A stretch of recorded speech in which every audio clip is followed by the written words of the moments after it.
Alhamdulillahirrabbilalamin, kembali lagi di Islami Twinda. Masih di tema kita pagi hari ini, kejahatan anak salah siapa. Nah ini kita bicara masalah tentang kelanjutan dari tausiah dari guru-guru kita tadi ya.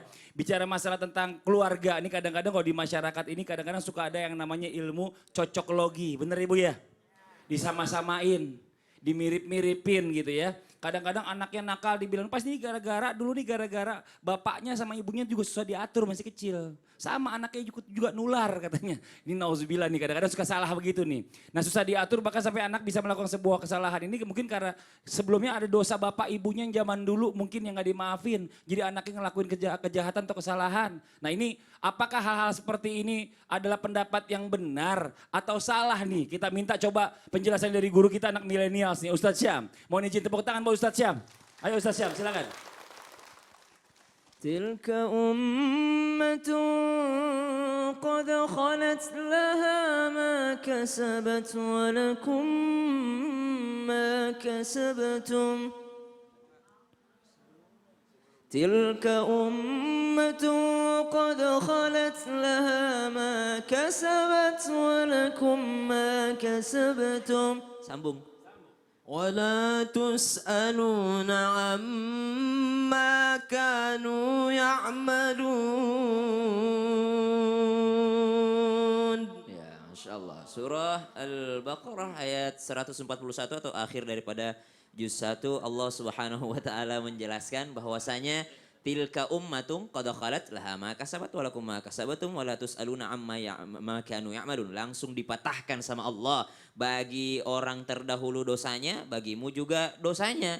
Bagi orang terdahulu pahalanya, bagi kalian juga pahalanya. Artinya apa yang dilakukan orang terdahulu, mereka sudah dapat bagiannya. Dan apa yang akan didapatkan orang yang akan datang, tergantung apa yang akan mereka usahakan. Kemudian di ayat yang lain Allah Subhanahu wa taala di surah An-Najm ayat 39 Allah katakan wa allaisa lil insani illa ma sa'a. Dan mereka tidak diberikan kecuali apa yang mereka kerjakan. Jadi dua ayat ini langsung mematahkan cocokologi tadi. Tahu Bu cocokologi Bu?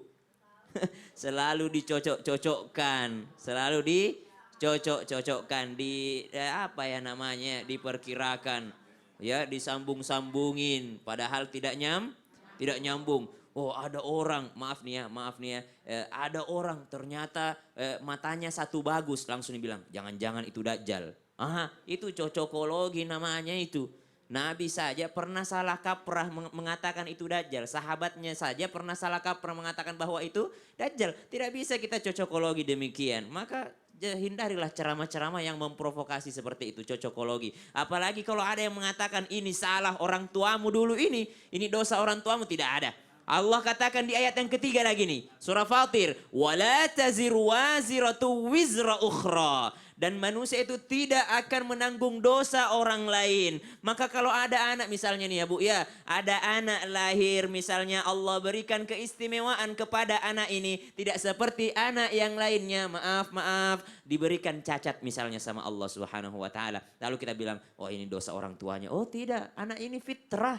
Anak ini lahir tanpa dosa. Anak ini Allah berikan kesempurnaan kepadanya. Tidak boleh kita katakan karena dosa orang tuanya. Apalagi kalau misalnya ada yang misalnya anaknya nakal lalu kita katakan ini karena orang tuanya dulu, ini dosanya orang tuanya dulu ini. Waliyadzubillah. Tidak akan diberikan sesuatu ujian atau tidak akan dibebankan dosa orang lain terhadap orang lain. Ibu.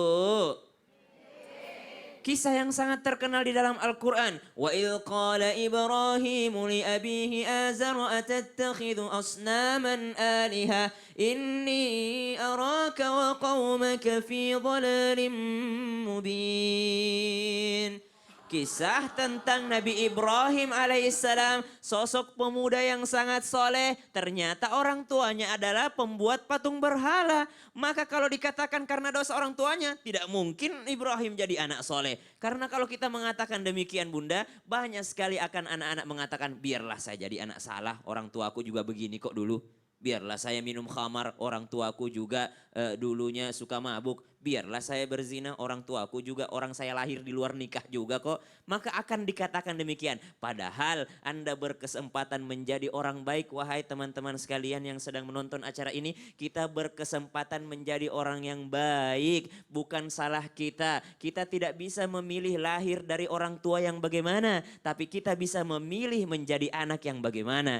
Kita tidak bisa memilih lahir dari orang tua yang seperti apa, tapi Anda bisa memilih akan menjadi orang tua yang seperti apa. Bukankah Nabi Nuh alaihi salam saleh, anaknya tidak saleh? Bukankah Nabi Ibrahim saleh, orang tuanya tidak saleh? Akan tetapi akan ada sedikit pengaruh. Mungkin pengaruh apanya? Pengaruh daripada yang tadi di awal disebutkan, daripada makanannya. Kulu min thayyibat, akan menjadikan tubuhnya baik, thayyib. Kemudian pengaruh daripada wataknya, Al-Quran mengatakan khair. Kemudian pengaruh daripada lingkungannya, Al-Quran mengatakan kema'rufan, ma'ruf. Maka akan ada pengaruh sedikit. Tapi kalau dikatakan dosanya ditanggung anaknya, oh itu tidak. Tidak, jadi nggak ada kesalahan orang tua itu jadi anaknya dibeban, nggak ada. Tidak. Anak lahir secara fitrah, Betul. semuanya masih kosong, masih ibarat kertas, masih belum ada tulisannya. Iya, tapi Jadi, Rasulullah mengingatkan orang tuanya lah yang membuatnya menjadi Nasrani, wala Yahudi, wala Nasara. Ya. Masya Allah, jadi kalau misalnya mau jadi anak yang baik, kita sekarang yang harus berubah menjadi orang yang baik. Betul, Ya ini Masya Allah. insya Jazakallah khair, makasih Sama-sama, banyak Ustadz Syam. tadi. Tepuk tangan buat Ustadz Syam, ini Masya Allah nih.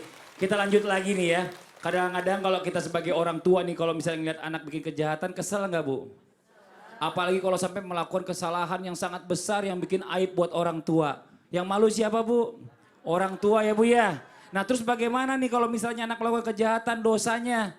Kalau kejahatannya berat, dosanya dosa besar. Apakah aib ini atau dosanya ini juga ditanggung sama orang tuanya Bu? Kira-kira gimana? Bengong semua nih Bu. Jangan bengong Bu. Kalau gitu kita minta guru kita jadi buat ngejelasinnya. Kita panggil Ustadz Maulana, mohon izin waktunya. Tepuk tangan buat Ustadz Maulana, silakan Ustadz. Bismillahirrahmanirrahim. Hari ini kita betul-betul mendapatkan nasihat yang luar biasa. Menasehati diri sendiri. Karena kita masih belajar bagaimana dalam hal mendidik anak. Semua masih mengurus anak. Betul? Pertanyaannya, respon dan sikap orang tua ketika anak melakukan kesalahan hingga kejahatan itu menjadi aib. Apakah orang tua ikut menanggung dosa dari kejahatan anaknya? Hah? Ibu tadi nggak jawab, sekarang iya. Coba. Apakah dosa itu orang tuanya juga dapat dosanya ketika anak berbuat dosa? Ya. Hah? Kalau anaknya masuk neraka, terus orang tuanya di surga, katanya orang tuanya diseret ke neraka. Apa betul? Betul. Tepuk tangan dulu. Padahal tadi saya duduk di situ, saya lihat itu ibu tidur. Sekarang udah bangun. Enggak salah. Dengerin, orang tua tidak menanggung dosa anak yang diperbuat oleh anaknya jikalau ada jikalonya. Jikalau orang tua tidak punya peran andil dalam dosa anaknya. Udah disuruh nikah tapi tidak mau nikah. Tiba-tiba berbuat zina. Siapa yang dosa? Anaknya. Kecuali kalau anaknya berkata, aku mau nikah. Jangan. Tiba-tiba dia berzina. Maka dosa zinanya orang tuanya tanggung. Jamaah. Tidak menjadi sebab atas kemaksiatan anaknya. Karena orang tuanya memang jahat sama anaknya sehingga anaknya balas dendam sama tetangganya. Karena pendidikan yang salah. Bisa jadi dosa itu tanggung orang tuanya juga. Kalau orang tua sudah meninggal dunia aman. Karena memang tidak pernah. Tidak berdasarkan dari didikannya. Betul tidak? Maka ada orang tua yang bertanggung pada saat itu. Sekarang. Kalau begitu respon bagaimana yang harus dilakukan orang tua ketika memiliki anak yang berbuat dosa. Maka didiklah anakmu dengan baik. Jangan anak yang sudah nakal dibenci, dimusuhin. Bagaimana mau diperbaiki kalau tidak pernah dideketin? Sana, sana, sana, ke sana, ke sana. Nggak pernah didoain. Anaknya dibenci. Betul tidak? Kata Ustadz guru-guru, cuma dia doang yang bisa begitu. Usianya kita nggak bisa katanya. Iyalah. Nih kenapa Ustaz Sam? Berapa bersaudara Ustaz Sam? 5 orang Ustaz. 5 orang, semua hafal 30 juz. Tepuk tangan dong. Berapa lama hafal Quran? 5 tahun. Ustaz Sam? 5 tahun Ustaz. Oh sama. Kenapa kau tidak bilang 4 tahun? Oh enggak boleh bohong ya. Kakak ini. Harusnya lihat kakaknya 5 tahun, kamu harus genjot. Aku 3 tahun aja deh. Oh, Kan saya ditanya duluan tadi. oh iya betul juga sih salah. Salah ya. Tapi ada adiknya Aisyah ya? Iya Aisyah, nggak bisa main. Oh iya, yang satu lagi yang perempuan. Oh Fatimah, Fatimah berapa tahun? 9 bulan. 9 bulan hafal 30 juz. Kalah. Oh, ini membeda-bedakan ya. Iya, iya. Lagi Namimah. membeda-bedakan. Iya. Namimah ngadu domba Enggak. ternyata. Motivasi. Oh motivasi. Mendidik anak dengan baik. Apalagi memahamkan syariat kepada anak. Oh, banyak nih orang tua tidak perhatikan anaknya. Betul tidak? Sebaiknya kita yang ngajari ngaji anak. Ngajari membaca anak. Jadi setiap anak membaca, kita dapat pahala. Setiap anak baca Al-Fatihah, kita dapat pahala. Karena kita yang ngajarin. Betul tidak? Apalagi yang paling baik, tadi bagus sudah Apa tuh? beberapa penceramah, Ustaz Syam, Masya Ustaz Allah. Abu Fida, Ustaz Ustaz Bendri. Bendri sudah menjelaskan. Yang paling penting contoh keteladanan. Masya Allah, dari orang tua. Dari orang tua. Benar. Anak saya kalau makan tidak ada tersisa. Karena melihat abahnya kalau makan gitu. Piringnya? Habis. Piringnya juga habis. Piringnya juga habis. Salah. Salah. Piringnya maksudnya bersih, bukan habis. Kalau piring habis repot belanja piring terus tiap hari. Iya. Jazakallah khair, makasih banyak Ustadz Maulana. Tepuk tangan buat Ustadz Maulana. Kejebak terus Ustadz ini. Aduh. Terus saya mau kasih kesempatan ya sama Nas nih. Coba ada yang mau ditanyain nggak? Oh Cepi boleh. Silakan Kang Saya mau nanya Cepi. ke Ustadz Bendri. Ya. Apabila anak kita melakukan satu kejahatan kepada orang lain, itu bagaimana pertanggungjawaban kita sebagai orang tua? Nah yang kedua, apabila solusinya kita sebagai orang tua selain memaafkan agar dimaafkan, itu gimana? Terus apabila keluarga korban tidak mau memaafkan, itu dosanya tetap mengalir ke kita seorang orang tua atau gimana? Ah gitu Mohon ya. penjelasannya. Yang salah lagi kesalahan anak gitu. Kalau bisa nggak dimaafin doanya ngalir ke orang tua juga enggak gitu ya. Ini waduh dosa jariah ini namanya. Makasih banyak Kang Cepi. Tepuk tangan dong buat Kang Cepi. Langsung aja minta penjelasannya guru kita Ustadz Bendri. Mohon izin tafadhol Ustadz. Ya, bismillahirrahmanirrahim. Wala taziru waziratu wizra ukhra, dan seseorang tidaklah menanggung beban dosa orang lain. Ini salah satu ayat yang mengingatkan kita bahwa sejatinya setiap manusia bertanggung jawab. Ya, apalagi kalau disebut anak definisinya mungkin dari sisi fisik. Tapi kalau dari sisi mungkin sisi fikih, kalau tadi 14 tahun dia sudah balik, sudah menstruasi, maka dia sudah bertanggung jawab terhadap dirinya. Ya, kullu nafsin bima kasabat rohina. Tiap-tiap jiwa bertanggung jawab atas apa yang dilakukannya.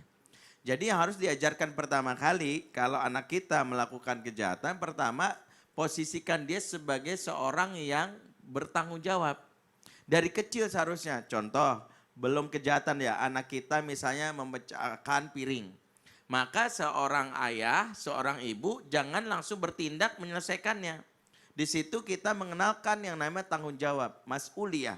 Nak gimana? Tuh udah pecah tuh. Apa yang harus dilakukan? Maka begitu juga seorang ayah, seorang bunda, anaknya dalam konteks yang melakukan kejahatan, padahal dari sisi kita menganggapnya anak. Tapi dari sisi fikih sebenarnya sudah tidak lagi anak. Karena seseorang kalau sudah balik, dia bertanggung jawab sama dirinya. Maka satu, dia harus diajarkan bertanggung jawab.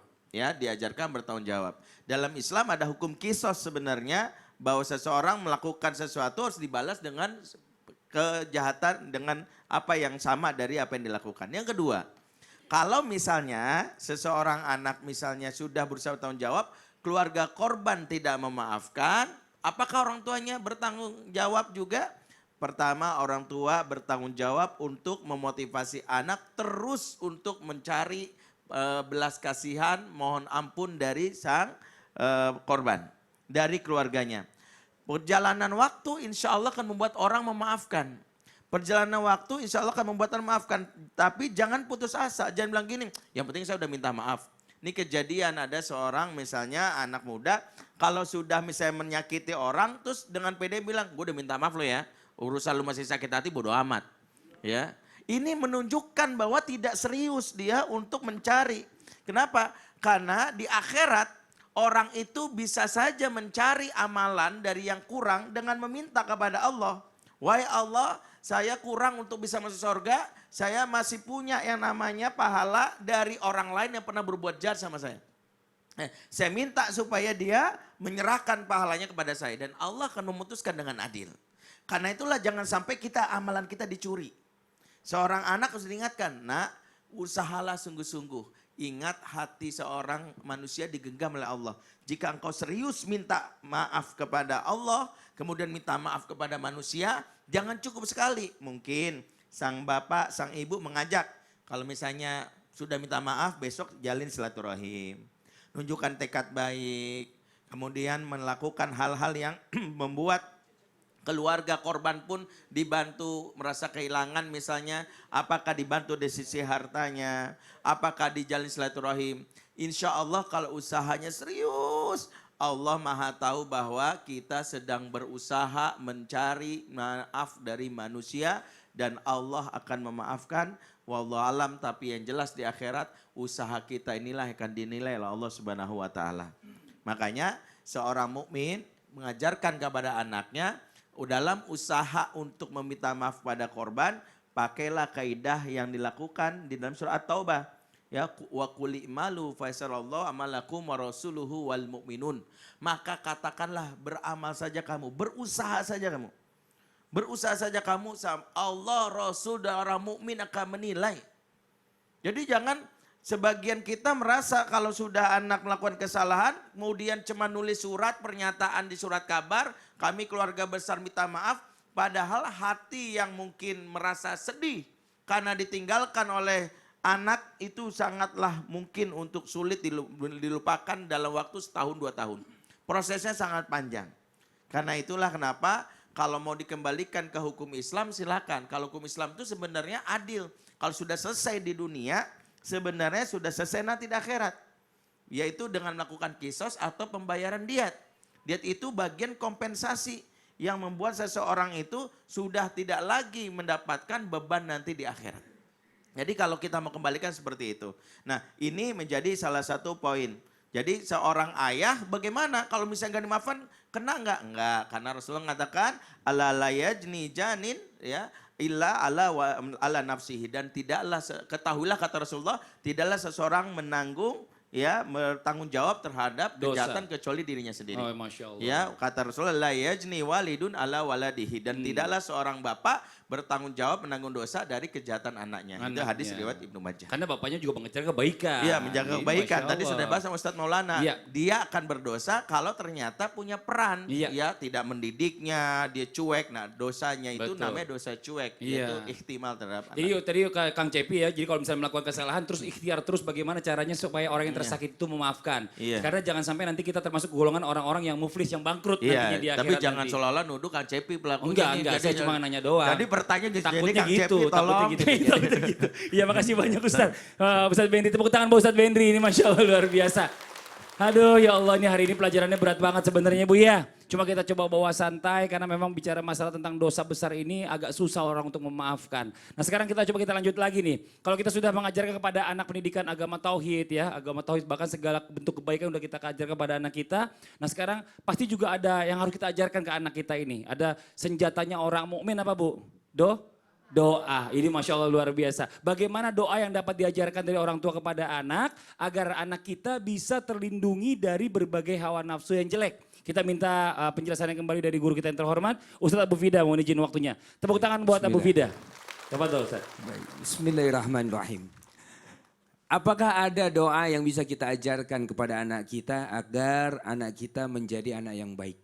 Terhindar dari kemudian akhlak yang buruk, perkara-perkara yang buruk, dan juga hawa nafsu yang buruk.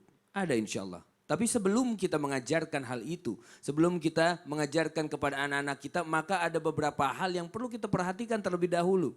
Ya. Pada saat seseorang berdoa, namun dia mengangkat tangannya, namun apa-apa yang masuk dalam tubuhnya dari hasil yang haram, maka doanya tidak akan diterima oleh Allah. Apabila dia kemudian berdoa, namun pakaian yang dipakainya dari hasil yang haram, maka ini pun tidak akan diterima oleh Allah Subhanahu wa taala. Ada peran orang tua di sana untuk menyediakan segala sesuatunya bagi anak-anaknya, menafkahi anak-anaknya dari jalan yang halal. Ini dia. Ya ayuhan nas kulu mimma fil ardi halalan thayyiban. Wahai seluruh manusia kata Allah, cari makan, makanlah. Kerja juga termasuk di dalamnya. Jadi orang tua, seorang ayah pada saat dia berjuang dengan sungguh-sungguh untuk mencarikan harta yang halal bagi dirinya untuk diberikan makan kepada keluarganya, maka dia ayah yang baik. Namun sekarang ini banyak sekali stigma di masyarakat yang mengatakan seperti ini. Ada beberapa jamaah ngadu, curhat.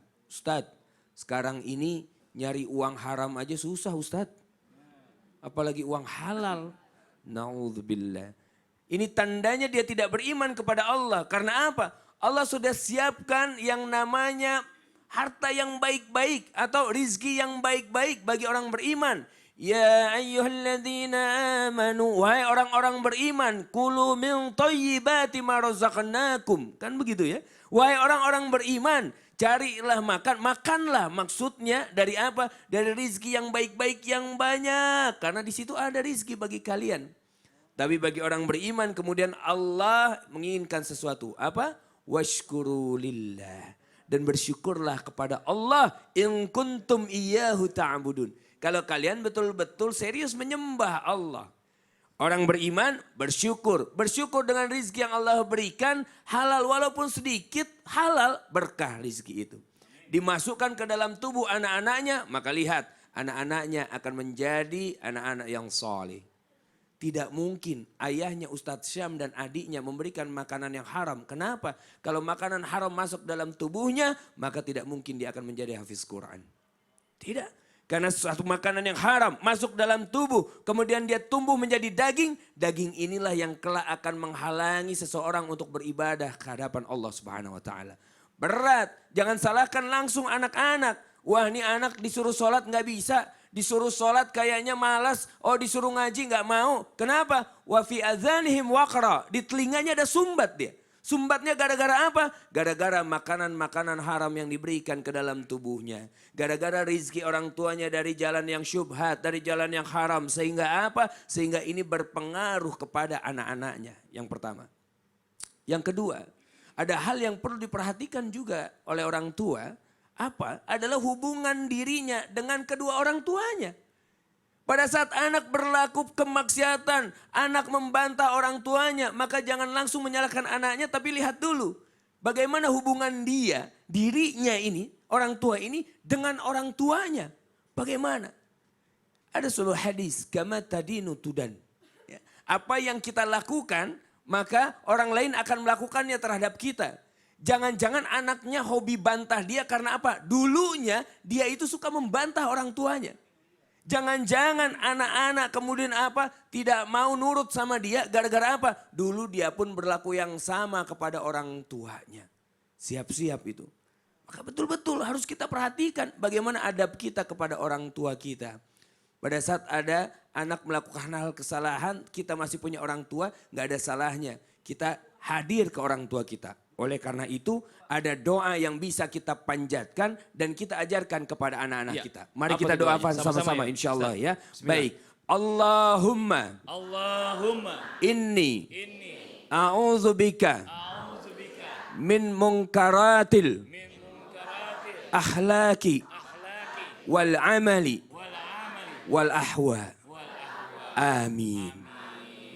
Artinya ya Allah, Masya Allah, amin. aku berlindung kepada Engkau dari akhlak, amal, dan juga hawa nafsu yang buruk. Masya Allah. Ini dia. Amin amin ya rabbal alamin. Jazakallah khair. Makasih Wa banyak. yakum. Di sini aja Ustaz, jangan Oh, usah baik, kemana-mana. Buat jamaah yang ada di rumah nih yang mau nonton langsung Islam itu Indah, boleh langsung aja kirim ke email atau ke SMS nih, nomor yang ada di bawah ini. Nah, semuanya ingat ya, ini semuanya gratis tanpa dipungut biaya. Nah, buat jamaah yang ada di rumah jangan kemana-mana. Setelah ini kita akan membahas berita viral. Yang penasaran nih, apa kira-kira berita viral hari ini? Jangan pindah-pindah channel, tetap di Islam itu Indah. Jamaah! Yeay! Oh jamaah! Yeay! Alhamdulillah.